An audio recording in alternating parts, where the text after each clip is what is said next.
Tonight, much of eastern Idaho and western Wyoming is digging out from a winter storm. The weekend storm dumped several inches of heavy, wet snow, knocking out power, closing roads and schools. Tonight, Local News 8 has team coverage.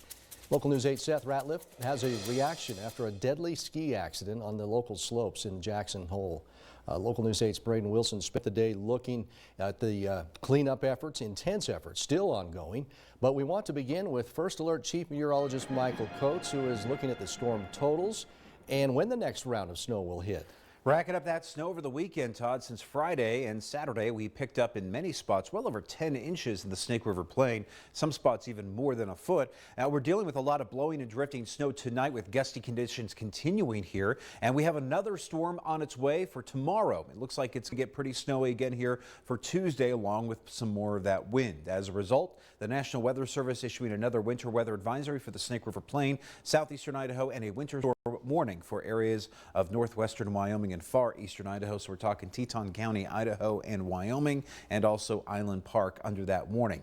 Over on First Alert Viper radar, we have spotty snow currently traversing the mountainous valleys of central Idaho, with more passing rounds of snowy weather in the mountains just outside of Twin Falls, and you got a few spotty snow showers outside of Boise, and also we're just seeing a little bit of snow currently over the Utah state line south of Preston.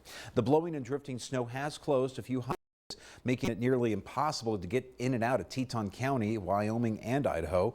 You can go to Star Valley, but that's about it, or come up from Star Valley, because Highway 26 right now closed from Swan Valley to Ryrie. Highway 33 is closed from Teutonia to Rexburg, and 32 is also closed as you're going north of Teutonia. Plus also a few roads in eastern parts of Ammon, or more into Bonneville County, I should say, into the foothills here east of Sunnyside, well, I should say Sunnyside east of Ammon, and Bone Road, and also portions of Lincoln Road turning into Blacktail Road have been closed in Bonneville County. We have 26 right now in Blackfoot and Pocatello, and the same for Idaho Falls. Of course, it feels pretty cold with the wind chill. We'll talk more about tomorrow's storm coming up. Right now, we're going to send it back over to Todd.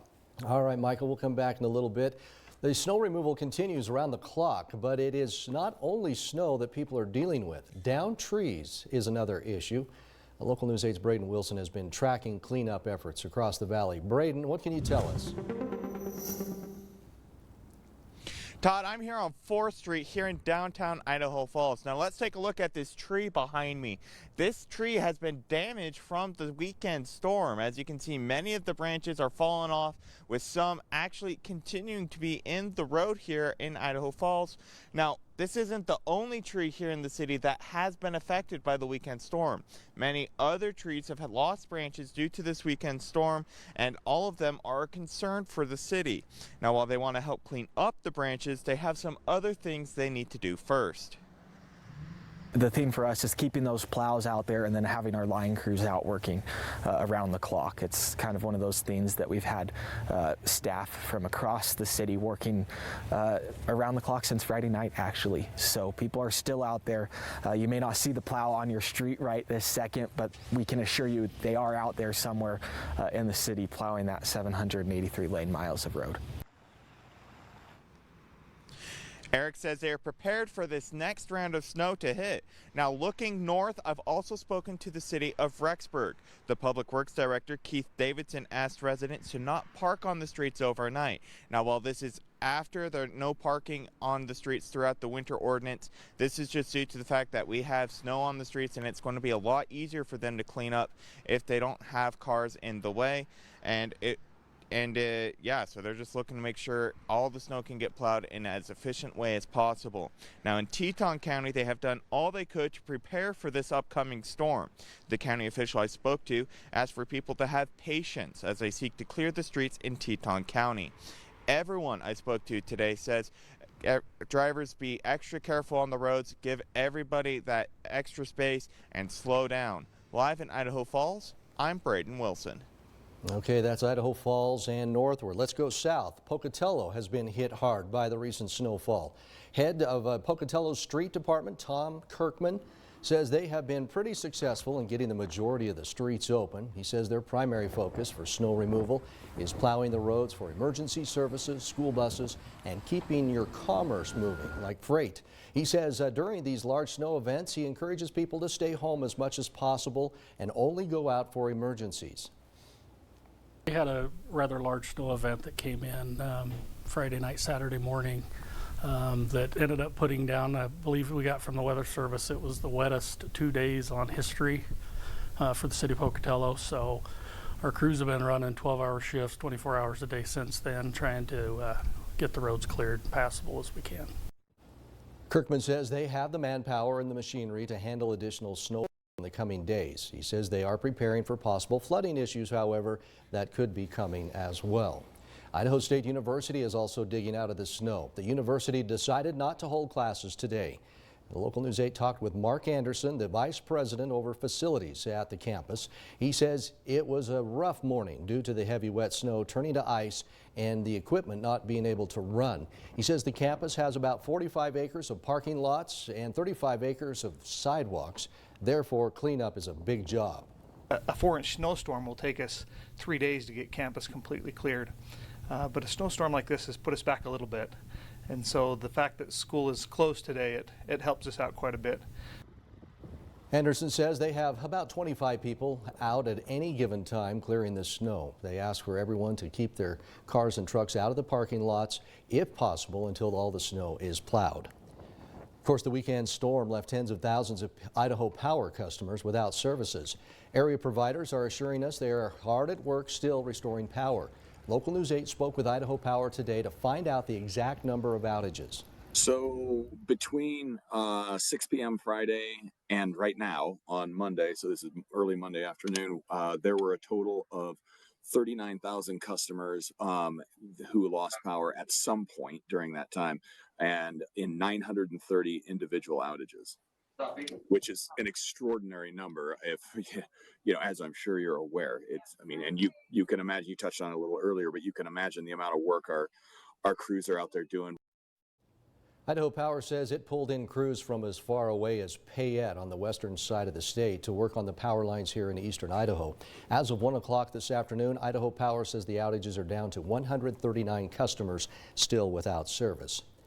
Another incoming snowstorm could mean more homes could lose power. Local News 8's Noah Farley spoke with somebody who experienced an extended power outage. Mike Reinhardt of Idaho Falls had a power pole in the front of his house that fell down last Saturday. The pole and its wires had been sitting in pieces in his yard ever since. Now, Reinhardt's power was restored this afternoon by Rocky Mountain Power, but he says he and his wife fortunately had gas for heat, but they did not have water during the outage because they have a well that takes an electric pump. It hit the ground and that transformer blew. Can't eat, can't bathe. It's just terrible. You never know when your power might go out, but you can prepare for it. Have plenty of batteries, working flashlights, and an extra heat source. Make sure you do have some food and water storage on hand. If you do have a power outage, make sure you know who your power provider is so you can communicate with the correct utility about your situation. The ongoing winter weather means people wanting to go into the backcountry need to be extra careful. Here's a map from avalanche.org. The orange areas mean the risk for an avalanche is considerable. The Sawtooth Avalanche Center reports there have been several large human-triggered avalanches in the last few days, and conditions are prime for more. Here's a photo from a popular out-of-bounds ski area off of the Sun Valley Ski Resort. You can see the triggered avalanche right there in the center. They say all of this heavy snow on top of a layer of ice means avalanche danger is high. The short story, we received about 2 to 4 feet of new snow in the past 4 or 5 days, and with that, some really strong winds. So the wind formed some really big drifts and what we call wind slabs all over the place, which are stiff drifts of snow. And when you get that much snow and that much wind that quickly, you're going to have trouble. Savage says if you are headed outdoors, they like to preach what they call the get-thus. Number 1, get the forecast. Number 2, get the education to know how to see and understand dangerous conditions. And 3, he says, get the gear, including an avalanche probe and beacon in case of a rescue is needed.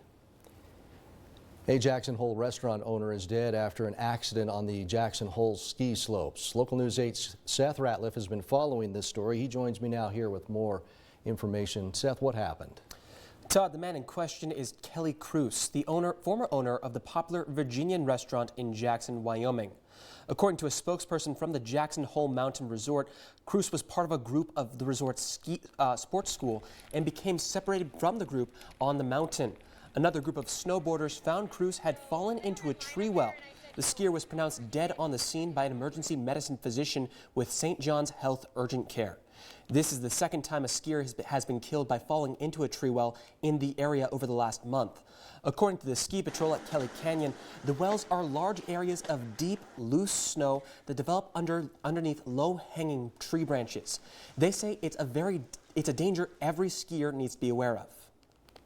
If you're skiing in powder and you fall near a tree well with a bunch of powder in it, you're instantly in a deep hole under that tree branch spread. Essentially, the tree wells can be 5, 6, 7 feet deep underneath this tree if you fall in. And then the chance of asphyxiation or suffocation is huge.